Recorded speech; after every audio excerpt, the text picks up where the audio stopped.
Caroline as को Commonwealth as भी कहते हैं, 1625 से 1649 तक। कैरोलाइन को कॉमनवेल्थ एज भी कहा जाता है। अब इसको ये क्यों कहा जाता है? क्योंकि उस दौर में किंग था जो इंग्लैंड का, वो चार्ल्स फर्स्ट था, और इसके नेम की मुनासबत की वजह से उस एज को कैरोलाइन एज का नेम भी दिया जाता है, और इस एज को प्यूरिटन एज भी कहते हैं।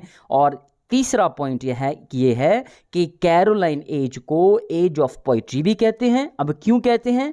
क्योंकि इस दौरानिया में 3 तरह की पोइट्री लिखी गई, मेटाफिजिकल पोइट्री, और सेकंड है कैविलियर पोइट्री, और थर्ड है प्यूरिटन या रिलीजियस पोइट्री। प्यूरिटन को मिल्टन की पोइट्री भी कहते हैं। अब होता क्या है कि उस वक्त इंग्लैंड में चर्च में 2 ग्रुप होते हैं, एक होता है प्रोटेस्टेंट और दूसरा होता है कैथोलिक। प्रोटेस्टेंट और कैथोलिक दोनों ही एक दूसरे के अगेंस्ट होते हैं, एक दूसरे को डिसलाइक करते हैं। प्रोटेस्टेंट कैथोलिक को डिसलाइक करते हैं और कैथोलिक प्रोटेस्टेंट को डिसलाइक करते हैं, उनके आइडियाज और बिलीव की वजह से। Okay, got it? अच्छा, अब क्या होता है, जो किंग होता है चार्ल्स फर्स्ट, वो होता तो प्रोटेस्टेंट है, करता क्या है, कैथोलिक गर्ल से शादी कर लेता है।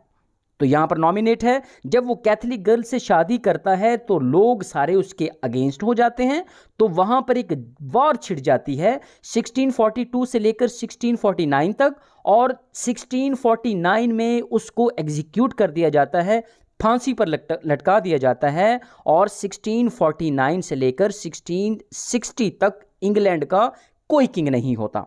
अब चलते हैं मेटाफिजिकल पोइट्री की तरफ। तो इसमें सर फहरिस्त है, जॉन डन है, उसके बाद एंड्रयू मार्वल है, हेनरी वॉन है, और अब्राहम कॉले है। लेकिन अब चलते हैं सर फहरिस्त जॉन डन की तरफ। जॉन डन का लाइफ स्पैन है 1572 से लेकर 1631 तक, और ये क्या था? ये कैथोलिक था और पायनियर था मेटाफिजिकल पोइट्री का। ये ऑक्सफोर्ड और कैम्ब्रिज दोनों से पढ़ा हुआ था, और इसने चुपके से शादी की थी 1601 में एनी मोर से, और जब 2 साल का था तो इसके बाप की डेथ हो गई, और इसकी मदर का नेम था एलिजाबेथ हैवुड। अब चलते हैं इसकी नेक्स्ट फीचर्स की तरफ, किसकी? जॉन डन की। देखते हैं इसकी पोइट्री। इसकी पोइट्री में है सेटायर, एलिजी भी है, वर्स भी है, सॉन्ग्स एंड सॉनेट्स भी हैं, और मोस्ट इंपॉर्टेंट है डिवाइन पोइम्स। जब इसकी पोइट्री के थीम्स की बात करें तो थीम्स में आता है रिलीजन का थीम, लव है, और सेक्सुअलिटी है। और याद रखें, इसकी जो रिलीजियस पोइट्री थी वो पब्लिश हुई थी 1610 के बाद, और इसकी डेथ हुई थी रिलैप्सिंग फीवर से 1631 में। किसकी? जॉन डन की।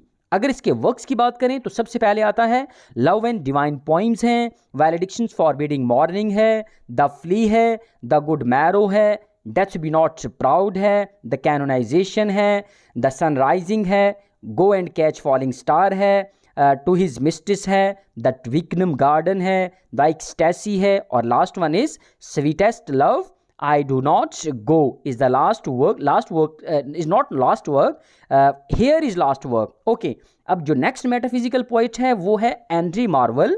उसका मेजर वर्क है the rehearsal transposed and to his square mistress.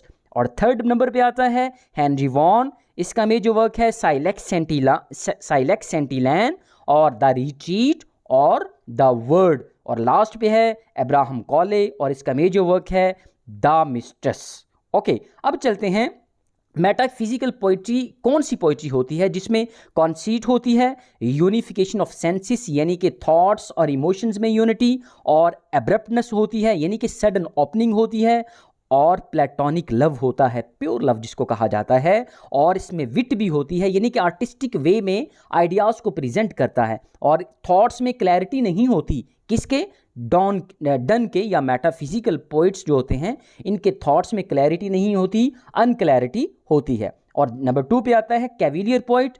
कौन से पोइट हैं जो कि अरिस्टोक्रेटिक थे, अरिस्टोक्रेसी से बिलोंग रखते थे, और बेन जॉनसन को प्रेफर करते थे, किंग चार्ल्स फर्स्ट को प्रेफर करते थे, जिनमें सर फहरिस्त है बेन जॉनसन, थॉमस डैकर, रिचर्ड लवलैक और रॉबर्ट हैरिक। अगर हम मूव करें बेन जॉनसन की तरफ तो उसके वर्क्स को देखते हैं। बेन जॉनसन के मेजर वर्क्स में से सबसे पहले जो वर्क है वो आता है अल्केमिस्ट, और नेक्स्ट है every man in his humour, and the next one is Volpone, the fox, Epicoene and the silent woman. और याद रखें, इसकी कॉमेडीज को कॉमेडीज ऑफ मास्क्स भी कहा जाता है। किसकी कॉमेडी को? बेन जॉनसन की। बेन जॉनसन कौन था? कैविलियर पोइट था, और किस दौर का था? कैरोलाइन एज का। और कैरोलाइन एज किससे बिलोंग रखती है? रेनिसा से। दो में याद रखिएगा, जरूर याद रखिएगा। लाइक, शेयर और सब्सक्राइब करना मत भूलिएगा। किसको? नईम इंग्लिश क्लब को। Take care, bye bye, good night.